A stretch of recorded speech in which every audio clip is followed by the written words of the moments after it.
Welcome, everyone. What we're watching, episode 53. Joey here, back again with you, along with my co host, TJ. How are you, my friend? I just took a sip. It's I hear delicious.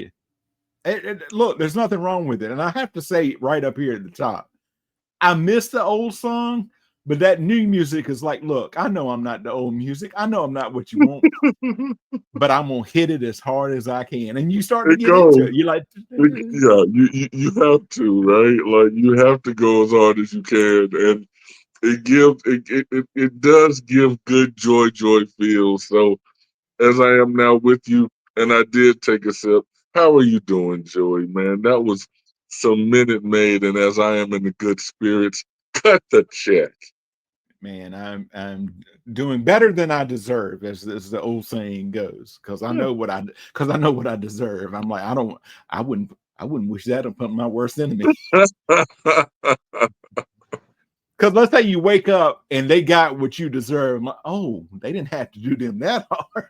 You have to do it like that. Don't give it to him like that, Joseph. I was telling you though, right before we came on air, that I had a question for you. And I was gonna meant to ask you last time. All right. I forget what brought it on, but I was perusing clips on YouTube, and the clip where Finn tells all of the guys about Vito in the back room and all of that, Yes. catching, not pitching, and all of that, and Yeah. it was the other way around, blah blah blah blah blah. All right. Yeah. For the moment, I want you to put yourself in Finn's shoes. He's told everybody, and they're like, "What?" and "son of a bitch," and all of that.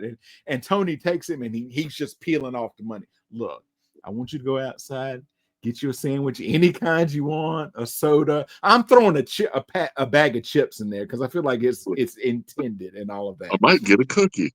It might get a cookie. All right. So TJ, you've just asked Finn, you've dropped all of that on you, and they're like, when we're done back here, somebody will take you home. As you go outside, TJ, to the front, what kind of sandwich, chips, and soda are you getting? You've just dropped all Boy, that. You've just dropped all that knowledge, but he says any kind you want. So you also don't want to make him mad in this situation. He's giving you the money for it. What kind are you getting? let's take into consideration how much he just dropped some change on him, right? Like Oh, he and didn't give me $20. and they might not even charge you for the thing, but I'm certainly not Right. giving him that money back. Oh, definitely not. Definitely not. I'm not going to disrespect him by giving him the money back because let's remember the interaction that we had when I tried to pay for dinner. Right. Like, Right. he was pissed. So I am not about to disrespect this man by trying to get that money back. So I am going to get. It's not coming from Satriale's. Let's just put that out there. I'm not getting it from that spot. I'm going to the sandwich spot down the street. But you see, I thought that it was like you have to get it out front. So you also don't want to disparage him by not getting it at Satrial. See, that's the quandary. No, but we know what goes down in Satriale. Yeah, but as Finn, you would not know that. So let's just pretend they got all new equipment. Okay, All right. okay, we Just got for the all sake right. of argument. All right, I got you. For the sake of argument, boom. I'm getting a club sandwich. The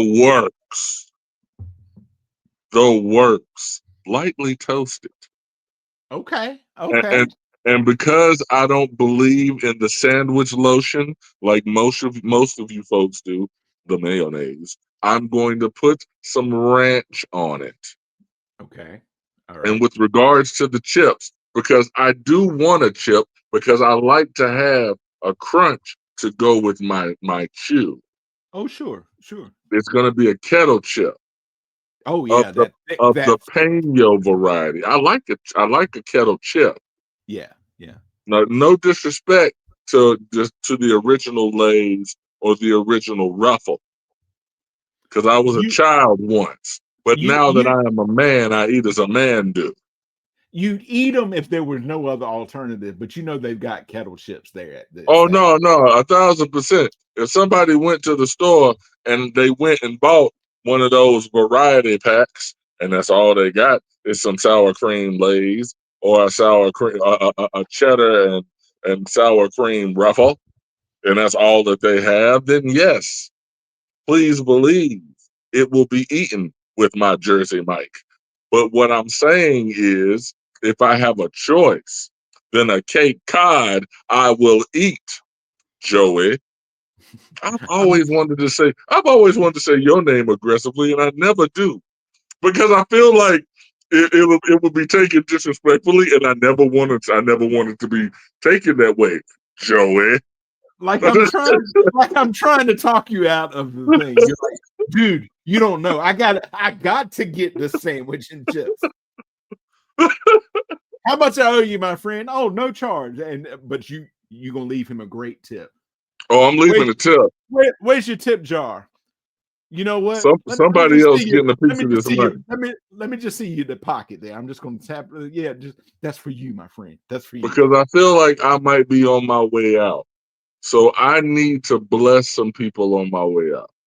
Right. Yeah. But then again, he's like, you ain't gonna have no more problems with Vito. All right. So I'm like, I got protection for a little while, but this is the perfect opportunity for Finn. You call Meadow up, you lay everything out on the line for Meadow. Everything you told him, everything happened. You're like, listen, that was a good club sandwich. You make sure your dad knows that I enjoyed the hell out of that club sandwich. I'm still licking my fingers now like that. And this soda, if it was me, I usually get the can, but I got the bottle. I got the 20 ounce. For the rest of my life. Even after me and Meadow have broken up, if my family runs into a Soprano, that is the best damn club sandwich that I've ever had in my life. If you are Facebook friends and ain't seen each other in 20 years, you'll drop a happy birthday, Meadow. I hope you go by and get yourself one of them sandwiches because that's still the best club sandwich I ever have had. It's going to come up as a Facebook memory, Joey. Over and over again. And you will share it. You will share every year. Every single year. Every year. Oh, goodness. But today, we're talking Iron Man 3 and All Hail the King. Back in the MCU, TJ, we're getting further and further away from the Avengers, but there's still some what we call collateral damage from what residual happened. Effects. Yes. As today we look at Iron Man 3, it's a 2013 American superhero film based on the Marvel Comics character Iron Man, produced by Marvel Studios and distributed by Walt Disney Studios Motion Pictures. It's the sequel to Iron Man and Iron Man 2, and the 7th film in the Marvel Cinematic Universe.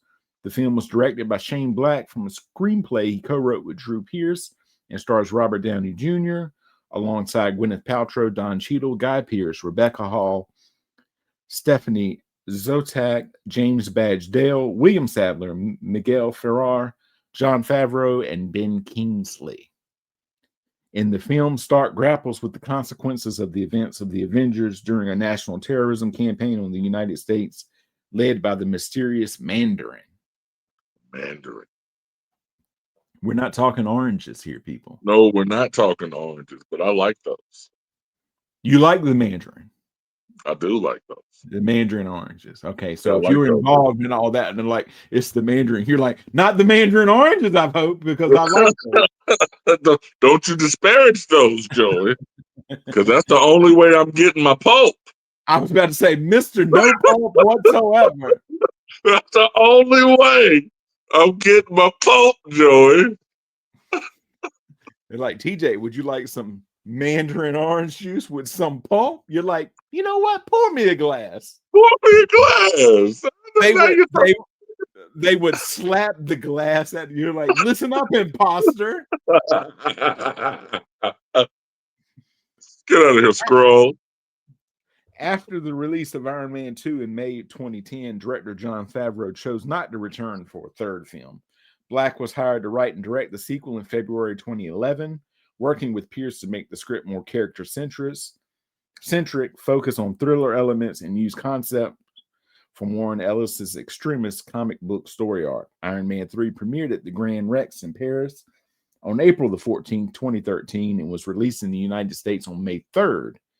As the first film in Phase 2 of the MCU, it received positive reviews from critics, with praise for its action sequences, Black's direction, and Downey's performance, though there was criticism for the portrayal of the Mandarin. The film was a box office success, grossing over $1.215 billion worldwide, making it the second highest grossing film of 2013 and the 16th film to gross over $1 billion. It finished its theatrical run as the fifth highest grossing film of all time, while its opening weekend was the sixth highest of all time. The film received Best Visual Effects nominations at the Academy Award and the BAFTA Awards. So, before we launch into this, TJ, knowing our criteria and everything that we do, is Iron Man 3 a Christmas movie?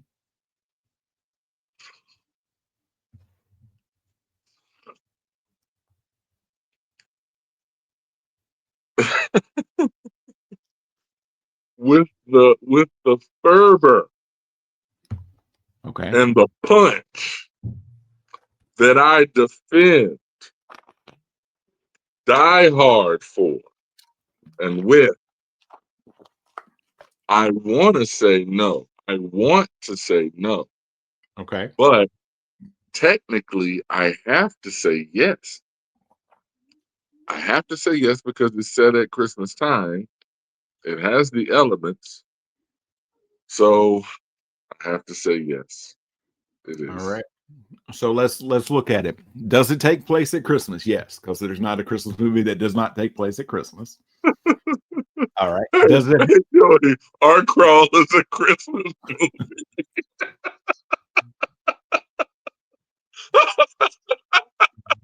Is that canon now? I mean, we just throw this shit because I mean, I don't like. It doesn't. We say it has to be at Christmas time. Yeah, it has to be at Christmas time. Absolutely. Right. Well, that's what I get the most of the criteria that I determine what a Christmas movie is from the podcast The Lapsed Fan, and that's their first. That's their first criteria. Does it take place at Christmas?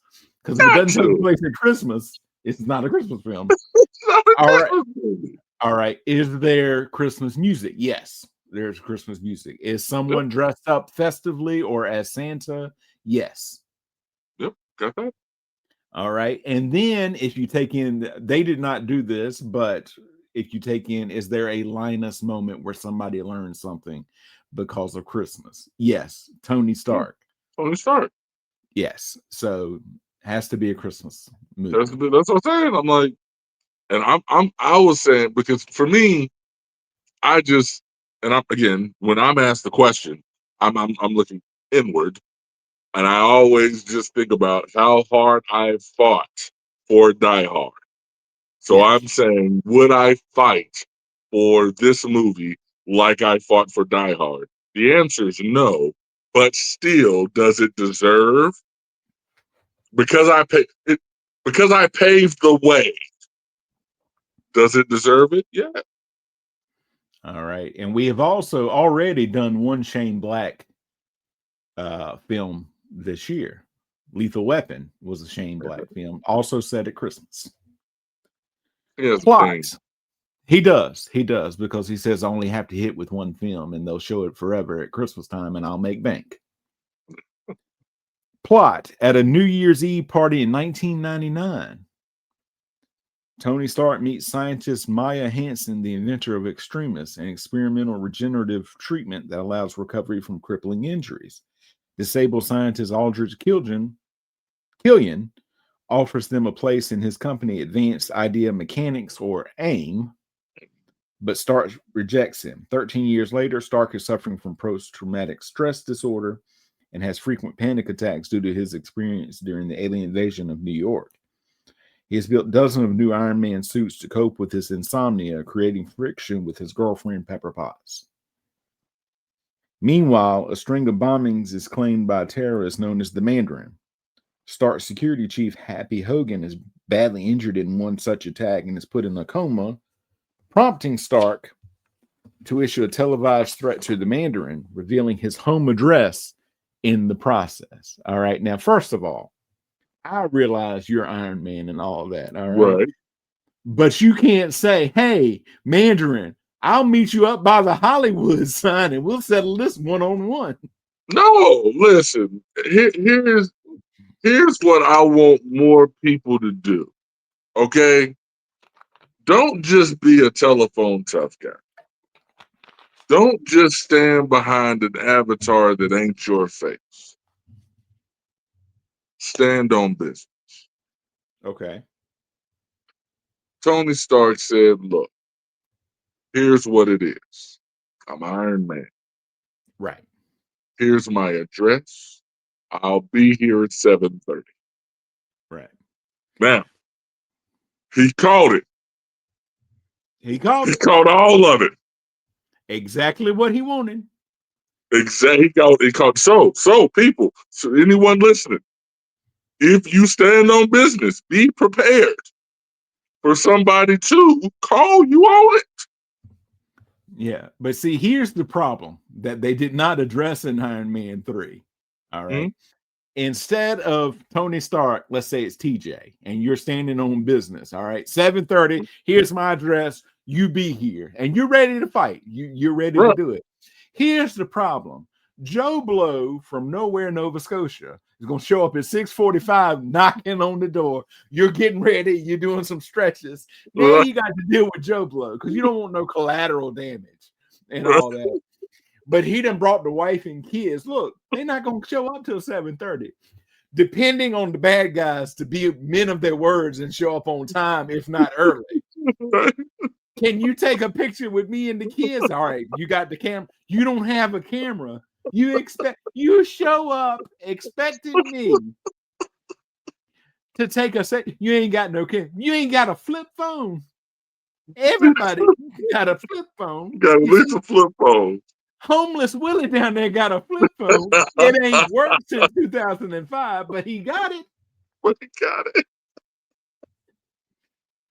Oh, I thought you would email me the pictures instead of texting it to you like a normal person. Come up here with your family, your 1997 Dodge Caravan, no cell phone, no camera. You know I got the bad guys on the way for a picture. That's where you falls apart. See, True. Again, Tony Stark took a chance. He took a chance. But I'm just saying, I respect the man for standing on business.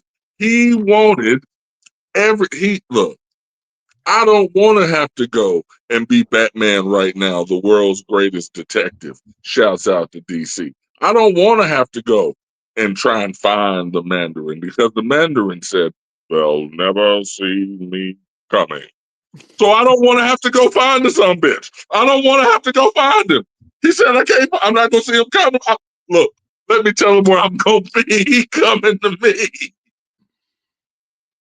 See, they're going to show up. He's going to show up about 7:10. What he Okay. thinks is 20 minutes early. That first strike is going to take out the caravan, all right? And he's going to go, my car, I had 3 payments left. Now you're going around, you're making sure you're saving everybody. You're the hero, right? Right. You're grabbing weapons, you're doing your thing and all that. Somewhere in the back of your mind going, he's still making payments on the 97 Dodge Caravan. He did that on purpose. That's not foremost in your mind, right? That's not foremost. He did that on purpose. He did. You and I know he did that. That mug came there with his family, with no camera, knowing that the bad guys were on their way, with a 97 Caravan with 3 payments left on purpose, knowing that it might be collateral damage in hopes that Tony Stark would feel sorry for him and buy him a new vehicle.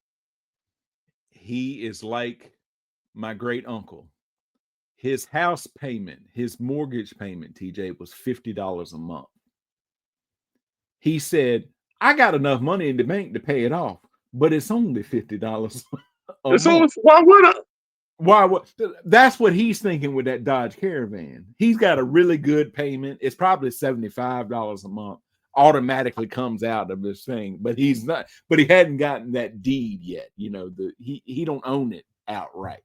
He probably gets benefits for having the fact that he has that auto payment. Like, say he gets free Netflix. Yeah. Or they take probably like $15 off if you do an automatic recurring thing. Yeah, you know, right? He got all kind of benefits, and a couple. He get free oil changes, all kind of free stuff. So he's gonna let them do that auto draft because it's only $50, Joey. Right.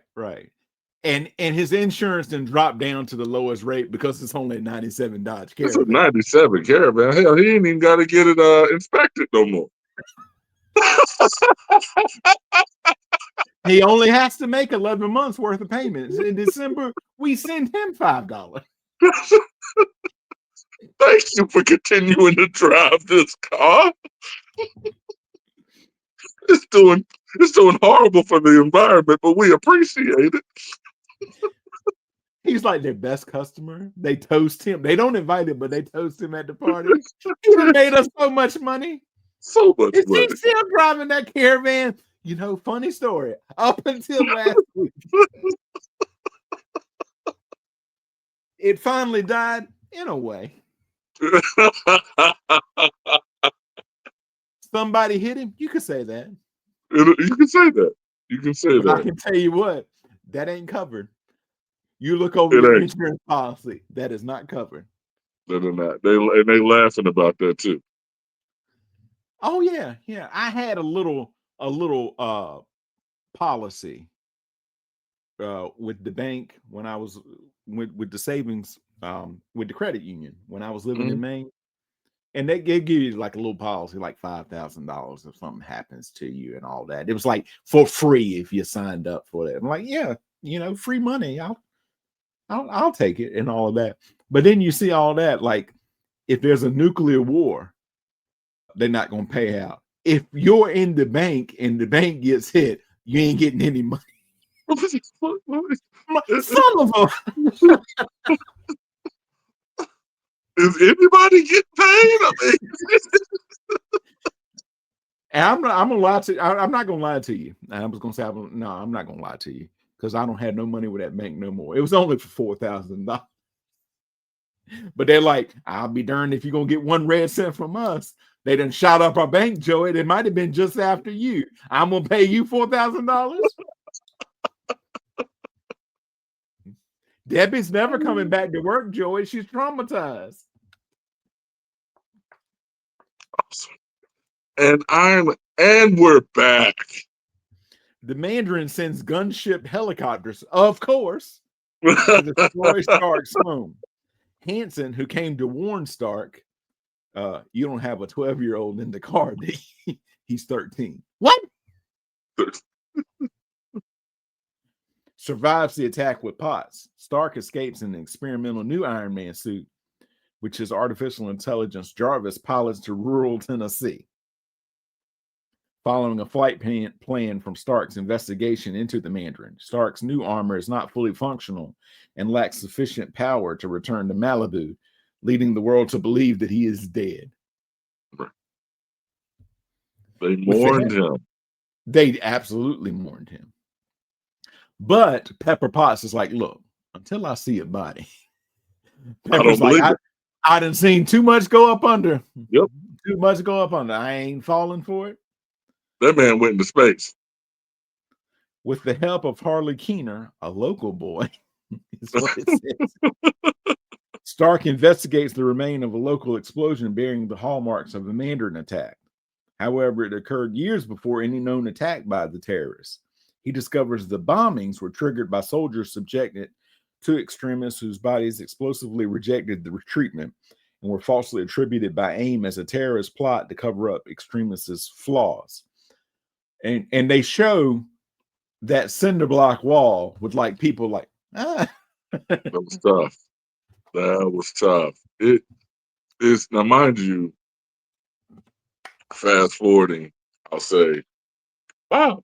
But it's tough seeing that, because you get that story from Charlie, and you say, obviously rural Tennessee religion, so they're getting it's 6 people died, but you only get 5 shadows because that's the 5 people going to heaven, but the 6th guy, he was the bomber. Like, it's sad, and then for the mother of that guy, like, she's drinking herself, and that actress, like, she's done some amazing stuff, but her portrayal in that, like, she's a strong worker, man. She does strong work there.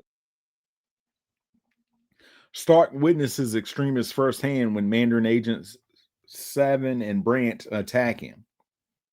Stark kills Brandt and incapacitates Savin.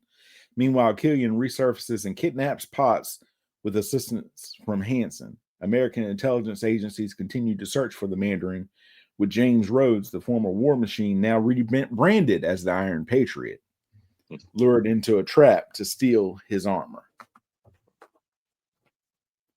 Tracing the Mandarin to Miami, Stark infiltrates his headquarters using improvised weapons. Inside, he discovers the Mandarin is an English actor named Trevor Slattery. Who is oblivious to the actions carried out in his image. Look, I was on drugs, and they promised to get you off. They said they'd give me more.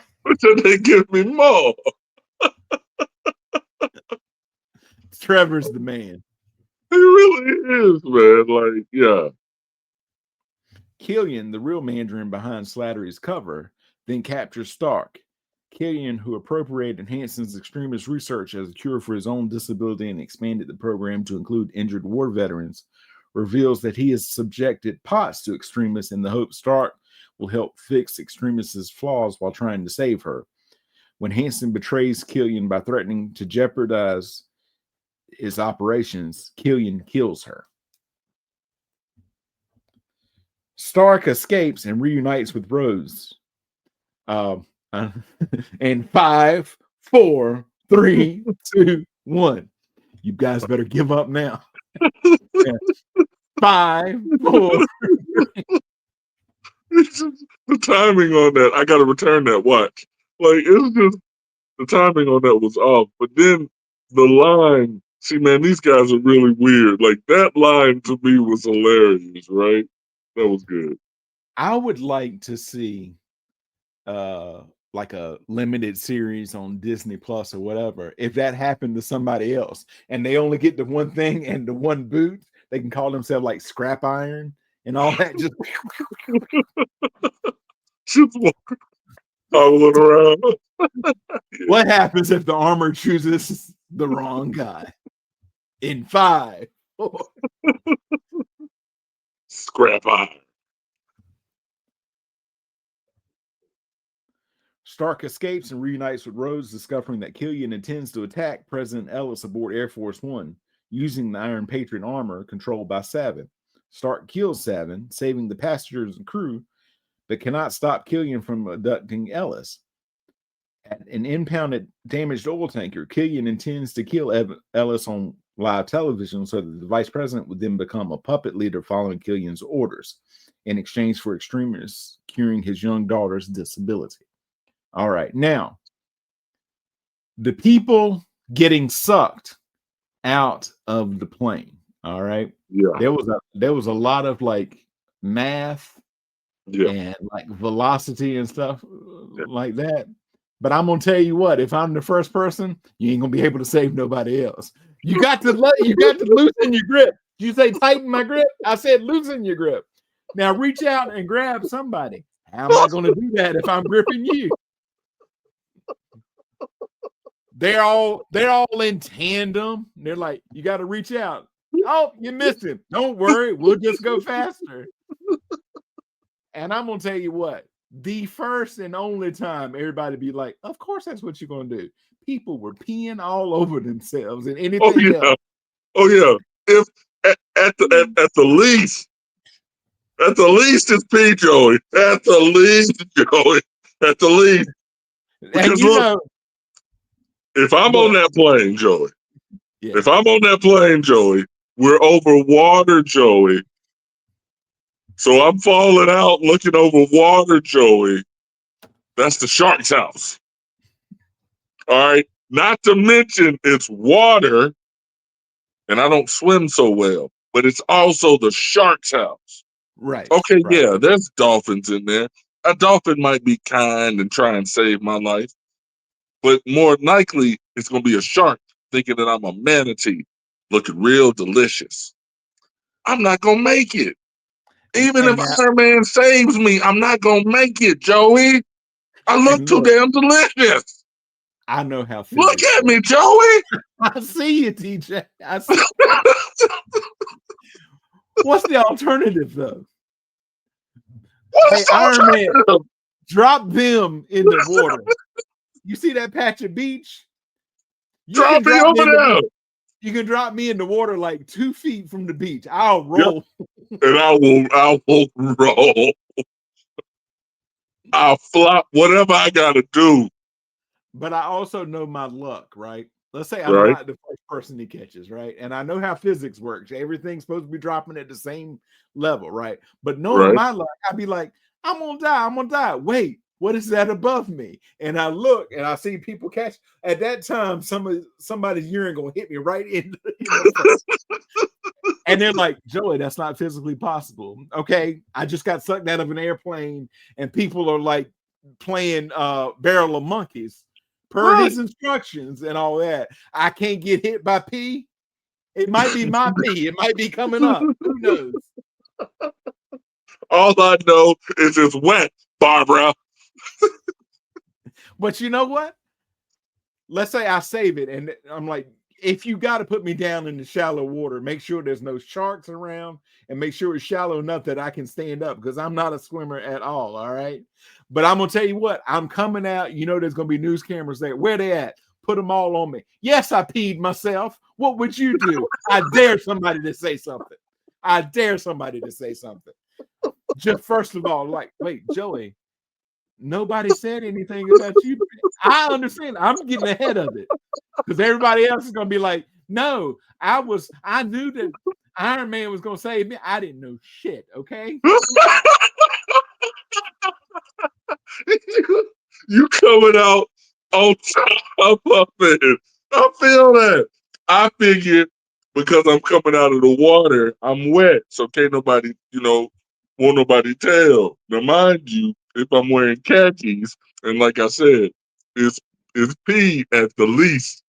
Oh, yeah, other stuff out there too. So listen, Fox, CNN, some of y'all alternative media. I don't care if you just broadcast to your cousin. Y'all might want to turn the cameras off because I'm about to strip fully. I gotta get bro. And don't look at the clothes. I'm gonna make sure they burn. Okay, I don't know how. Don't look. Y'all judging me right now, but y'all don't know what death looks like. I'm on a plane where I think I'm getting ready to die. I don't know Iron Man is saving me. I don't know that that's happening. So for all intents and purposes, I think I'm getting ready to die. Even look, if the plane ain't gonna kill me, and the crash don't kill me, the water gonna kill me. If the water don't kill me, the shark's house gonna kill me. So yeah, the pool's gonna leave the body. Okay, let's own it. Even if TJ, you fall out of the plane, right? Right away, Iron Man's there. He grabbed you. He got you. All right. And he doesn't have to save anybody else. My first question to him, Iron Man, Mr. Stark, sir, thank you so much for saving me. Is this suit waterproof? Because I'm about to test everything it's got because it's gonna come out of every hole that I got, Tony. Why are you peeing out of your ears? I just fell out of a plane. Where would you expect it to come from? Facts. Just water pressure. He saves all of them, right? All of them because the Iron Man. Everybody cheering. Homeboy then gets it just boom taken out. And you're like, oh my God, that's how Tony Stark died. Wait, there's nobody in that suit. Oh man, he got me.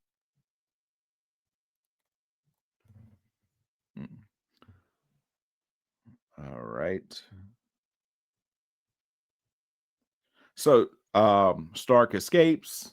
He become the Stark and Rhodes infiltrate the platform, aided by the Iron Man suits, remotely controlled by Jarvis. It was the house party protocol, if I'm remembering correctly.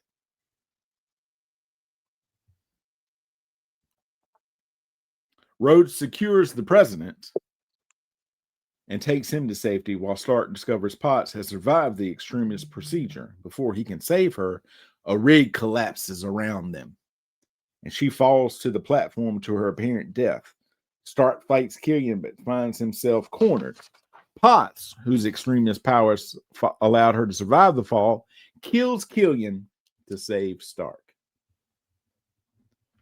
As a gesture to his devotion to Potts, Stark orders Jarvis to destroy all the Iron Man suits. The Vice President and Slattery are arrested, and Happy awakens from his coma. With Stark's help, Potts' extremist effects are stabilized. Stark promises to scale back his life as Iron Man, undergoing surgery to remove the shrapnel near his heart and throwing his obsolete chest arc reactor into the sea. He muses that even without the technology, he will always be Iron Man. Always. And he turns, having told this entire story, to Bruce Banner, the Incredible Hulk, who's been asleep the whole time. The whole time.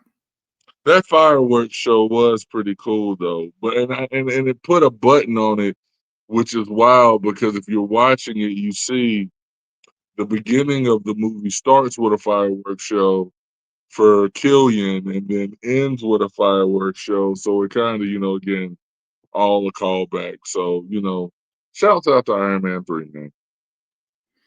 Iron Man and Iron Man 2 director Jon Favreau said in December 2010 that he would not direct Iron Man 3, opting to direct Magic Kingdom instead. He remained an executive producer of Joss Whedon's crossover film The Avengers, and also served as an executive producer on Iron Man 3. And also in 2010, Downey reached out to Shane Black, who directed him in Kiss Kiss Bang Bang, to write and direct the film. In February 2011, Black entered final negotiations to join the project, and in March, it was announced that Drew Pearce, who Marvel had originally hired for a Runaways script, would work with Black on the script.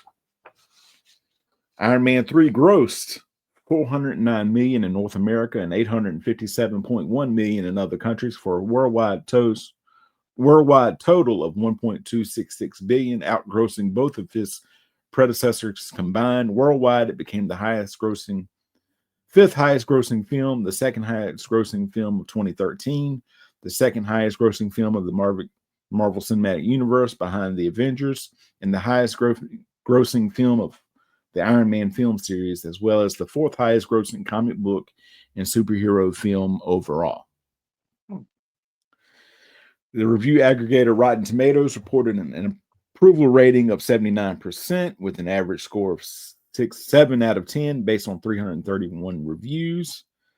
Metacritic gave a weighted average score of 62 out of 100 based on 44 critics, indicating generally favorable reviews. Audiences polled by CinemaScore gave the film an average grade of A on an A+ to F scale, the same score as both of its predecessors.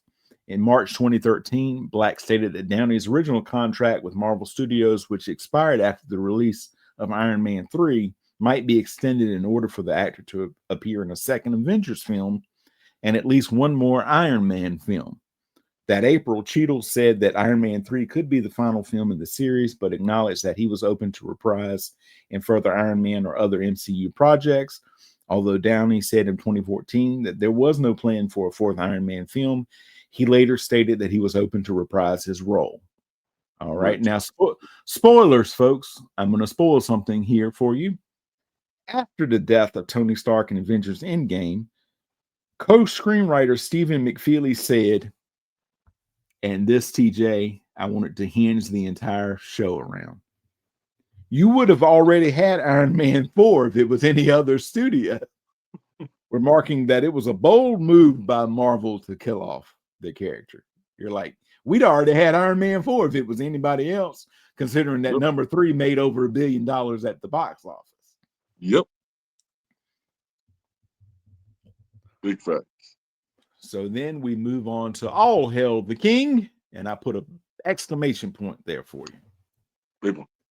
2014 American direct-to-video short film featuring the MCU character Trevor Slattery, produced by Marvel Studios and distributed by Walt Disney Studios Home Entertainment. A follow-up and spin-off of Iron Man 3. It's the 5th Marvel one-shot short film set in the MCU, sharing continuity with the films of the franchise. The film is written and directed by Drew Pearce and stars Ben Kingsley as Slattery alongside Scoot McNairy, Lester Spade, and Sam Rockwell. And All Hail the King, a documentary filmmaker, interviews the infamous fake terrorist Trevor Slattery while in jail. Development for a one-shot centered on Kingsley as Slattery, began during production of Iron Man 3, which introduces the character. Pearce, who co-wrote the film, conceived of an idea that was contingent on Kingsley being willing to reprise his role. The actor was enthused to do so after reading the script. Filming occurred in Los Angeles over 3 days, with Pearce later flying to Canada to film Rockwell's appearance as Justin Hammer, reprising his role from Iron Man 2. Nice. All Hail the King was released digitally on both and on the home media release of Thor: The Dark World in February 2014 and was positively received. The story of Slattery, the Mandarin, and the Ten Rings is continued in the film Shang-Chi and the Legend of the Ten Rings. Trevor Slattery, an inmate at Seagate Prison, is living with his own personal butler, Herman, and other inmates acting as his fan club and protection. Slattery is interviewed by documentary filmmaker Jackson Norris, who wishes to chronicle the events of the Mandarin situation. Norris, trying to learn more about Slattery personally, recounts his past from his first casting as a child, as well as his starring in the failed CBS pilot Caged Heat. Norris eventually informed Slattery that his portrayal has angered some people, including the actual Ten Rings terrorist group, which Slattery did not know existed. Norris tells him the history of the Mandarin and the terrorist group before revealing that he is actually a member of the group. He then pulls out a gun and kills the guards and Herman before telling Slattery the real reason for the interview is to break him out of prison so he can meet the actual leader of the Ten Rings. Hearing this, Slattery still has no idea of the full ramifications of his posing as the Mandarin. You killed my butler.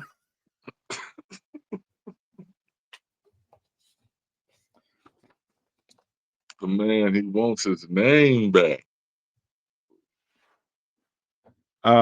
Matt Gerald portrays White Power Dave. Crystal the Monkey portrays the Bar Monkey. And Alan Maldonado portrays Fletcher Higgs, who has a tattoo of a chess piece on his face as a nod to the comics, where he is a minor character going by Knight. Drew Pearce, the co-screenwriter of Iron Man 3 and producer Stephen Broussard, had the idea for the short All Hail the King during the production of Iron Man 3 to provide a fresh take on the Mandarin character. Marvel Studios and consultant Joss Whedon were positive about the short, relying on Ben Kingsley's involvement. Kingsley was on board after reading the script, with Pearce believing he wanted to return because he's enjoyed playing Trevor Slattery.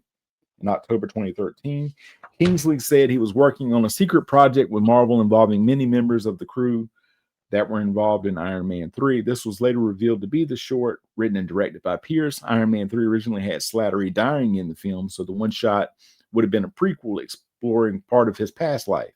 During the editing of Iron Man 3, it was changed to have Slattery live. Pearce was less enthused about the short being a prequel, since they inevitably lack a sense of drama, and felt continuing Slattery's journey after the events of the film was more exciting since you don't know what's going to happen. Iron Man 3 director Shane Black felt Marvel saw so many negative things surrounding the Mandarin's portrayal that the short was created as an apology to fans who were so angry. Yeah. The name Caged Heat was previously used by Marvel as the working title for Iron Man 3, so that people would know that they're working on Iron Man 3. The thing that's crazy is, like, one of the few things about Iron Man 3 that I actually liked was the Mandarin and how they did the whole hocus pocus of it all. Like, like Trevor Slattery being the fake terrorist. Like, I actually like that. Like, I actually like that part of it. Um, so them saying that they were doing the All Hail the King as an apology, I thought that was kind of funny. But nonetheless, I thought it was actually a good tie-in. It was a good one shot to tie in that character to another film. Reminding everybody of Right. that character's, tie-in to, like the whole what the Ten Rings means to it all. Right. I agree. I agree. I think it is also interesting as people are in the MCU, they're slowly setting the stage for everything that follows. Mm-hmm. Like you can watch Iron Man 3 and you can watch Shang-Chi without seeing All Hail the King. But if you see it, it gives you much greater appreciation for everything that follows. 1,000%, especially watching Shang-Chi, yeah, watching Shang-Chi without seeing All Hail the King, it's like, okay, but having seen All Hail the King, you're like, yeah, That's how you say it 1,000%. too. Yeah. Yeah. All right. So TJ, this is what I'm thinking since we are in October, it's the spooky month. Is that Spooky. the next thing we should watch should be something spooky. I mean, last I'm year for that. we gave our top 5 films and all of that. I'm going to do one because somebody had mentioned it to me this past weekend and how that they're watching all of the films in the series. I'm like, I'll at least take the first one. So that I'm gonna lean heavily on you when we talk about it because I know you have seen it before. But I thought that we would take a look at the first Conjuring film. So Ooh, next time we're going to talk about The Conjuring. yeah.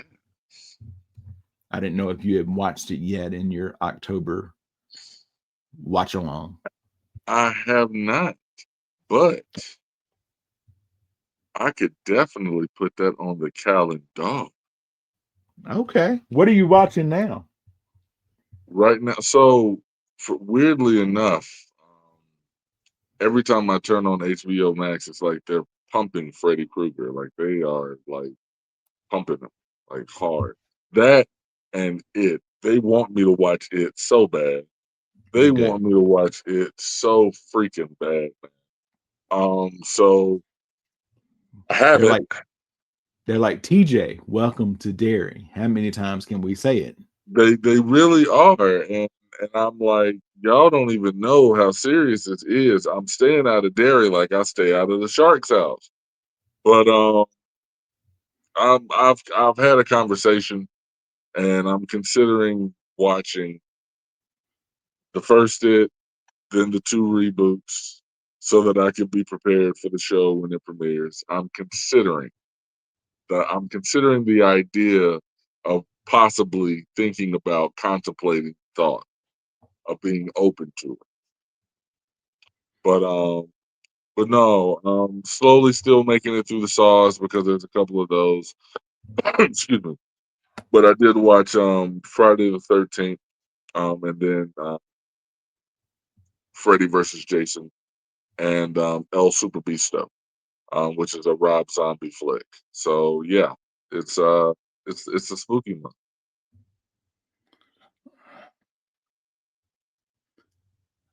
You just won't.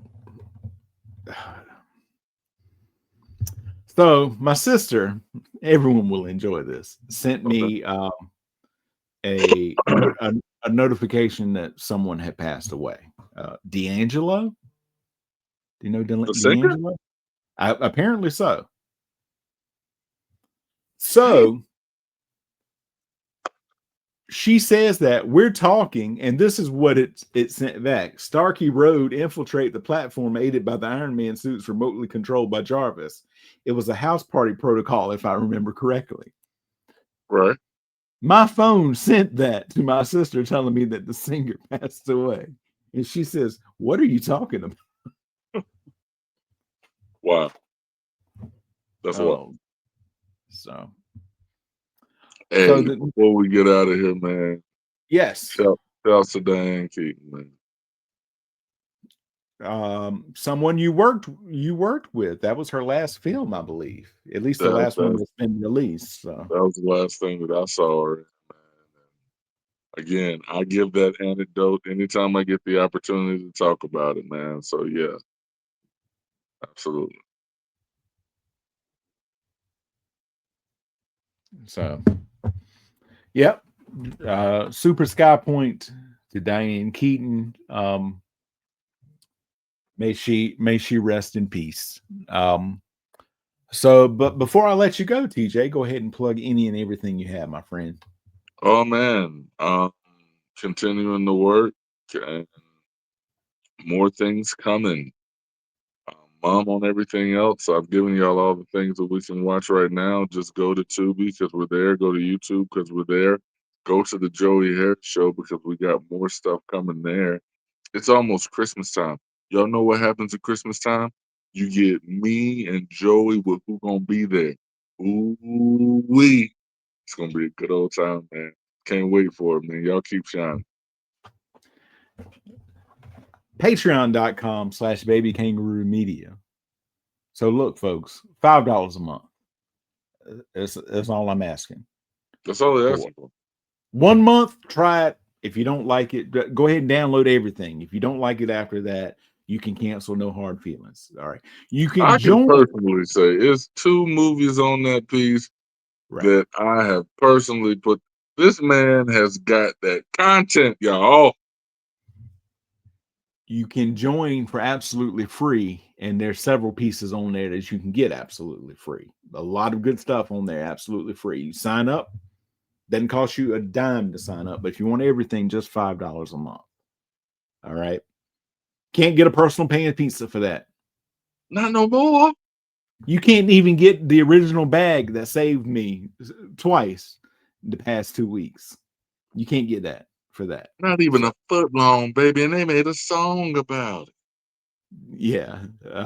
Ask them about it now. They're like, that was somebody else. That won't us. I don't know who you talking about. Mm-hmm. But like and subscribe. Hit the notification bell. You'll be notified every single time we drop an episode. 53 of them now, TJ. So that's more than one a week. Yes. We're working on our second year's worth of stuff. So good time. Next time we'll be doing The Conjuring. So for TJ, this is Joey saying we will talk to you all next time. Keep shining.